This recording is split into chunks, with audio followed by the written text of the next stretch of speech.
I loved just his athleticism. He was not quiet. I was in a really super quiet classroom, and like he just could not be that way simply because like he wanted to be talking. He was very, very personable. And I grew up in a wrestling family, so I was like, you know, drawn to Reece because he's just a crazy athletic wrestler.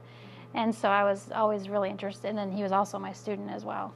So I loved to hear, you know, how he was doing, and I actually brought my kids to watch him wrestle.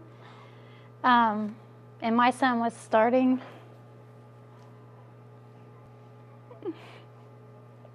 He was 4, and he started wrestling with Sunflower.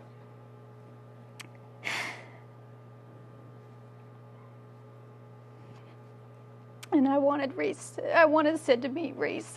I mean, I did. So that was really cool that Reece got to, you know, Sid got to meet Reece, and I know that that's what was good about Reece and about how he used his athleticism to work with other kids, and that's a gift. You know, you know, there's people that are really smart in math, and he was that too. But I mean, that was just a gift that he had that we also could, you know, he could use to work with other people. He was like Superman. I mean, you know, he was just. I was kind of like, you know, taken with Reece, and you know, so I wanted my kids to be able to have you know, to meet Reece and work with him. He had schools, you know, offerings from all over the nation really for him to go wrestle. And he brought them all in one day because we were working on his scholarship applications.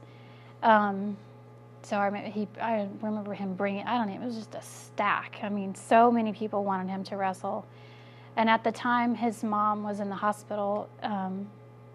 She was going through cancer treatments at KU, so she wasn't even here. She was in the hospital for several months, I believe, doing that.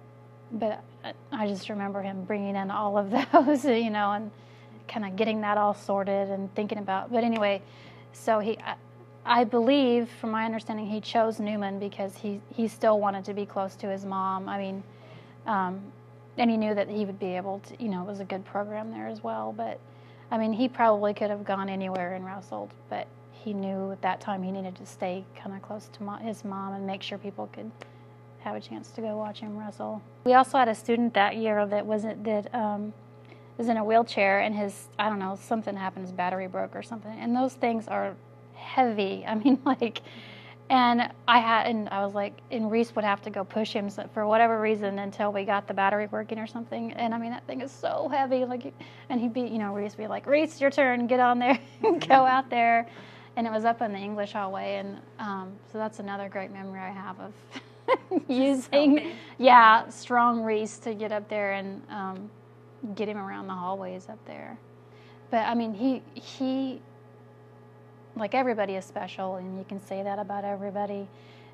But I mean, there's just, because he was so social and was this dynamic wrestler, he was able to reach out to other people. I mean, and so that's just so sad that, you know, that won't, because he would have continued to do that throughout his whole life, you know, to touch all these people around him.